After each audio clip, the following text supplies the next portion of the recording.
Hi everybody, it's Meg from Books Off the Beaten Path, and it is time for another early morning book review.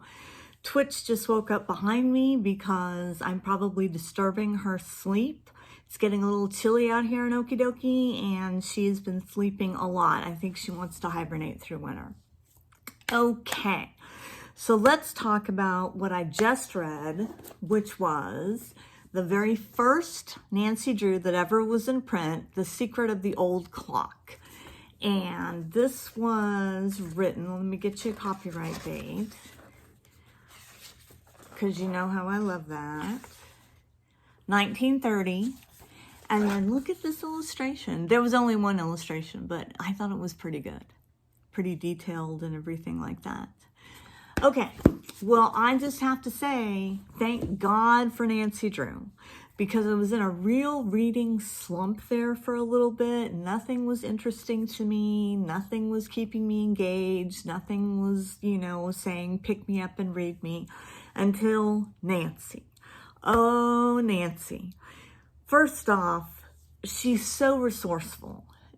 She changes a tire on her own. She's running around in her roadster all the time doing excellent driving, the supreme excellent driving. They use a lot of descriptive words for her driving. It is just seamless. It is practiced. It's professional.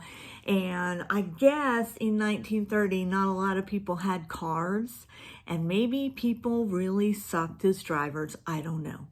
But they're constantly telling us what a good driver Nancy is. So in this story, we follow Nancy, who is looking for a lost will. And the only clue she has is that the will may be inside of a clock. And so she is trying to find this clock, hence trying to find the will. And it's very interesting. Interesting for the period. We have a couple of girls, a couple of sisters who are just in dire straits. They really are on the brink of starvation, but yet they will not accept charity. They will not just take help. They have to earn their help. So like they make Nancy a dress that she can pay for and everything. So you've got all that going on. We have the Toppins, who are our villains, and they are very wealthy people, and they are not kind to service workers, which again I thought was very interesting for 1930. The people with the money are portrayed as very evil and very unconscious of the plights of those around them. Like they want to get people fired at the department store for saying the wrong thing, even though they're stealing from the department store, or they're knocking over things and breaking them and not wanting to pay for them and everything. And 1930, again, we've had the crash. And so the people with money are portrayed as just really, really villainous people. But Nancy, good old Nancy, knows what's going on. She knows who the good people are. She knows who the bad people are. She works with her father, Carson, a lot on this case. There's a lot of Carson and Nancy interaction, which you don't really see later on. Carson kind of breezes in and breezes out, but this is a lot of working together with her dad. And it was just great. It was just something that I really thought every night when I picked it up, ooh, what's going to happen next? And it was complicated enough to keep me interested, and yet it wasn't beating me over the head with a lot of messaging. Even though I mentioned the messaging before, it was a subtle messaging. It was worked very well into the story. Now, if you watch my other video about Nancy Drew, you know there is no real Carolyn Keene.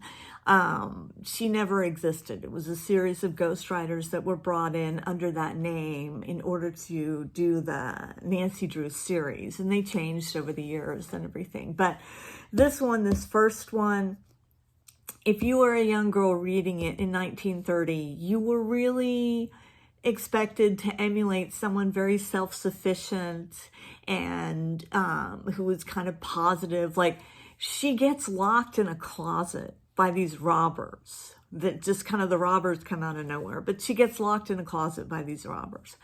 And she starts to panic, and then she calms herself down and realizes that panic is going to get her nowhere. She's got to figure this out.